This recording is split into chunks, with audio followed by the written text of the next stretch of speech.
মাছের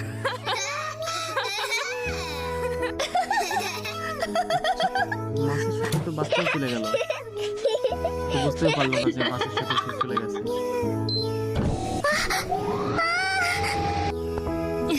তার মায়ের কোনো খেয়ালই নেই যে তার বাচ্চা মাইক্রোওভেনের ভিতরে ঢুকে গেছে। আগুন লেগে গেছে তো।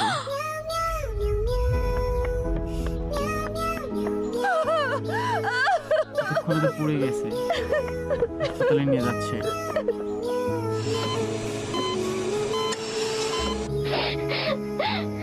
ডাক্তার চেষ্টা করবে বলছে, চেষ্টা করবো।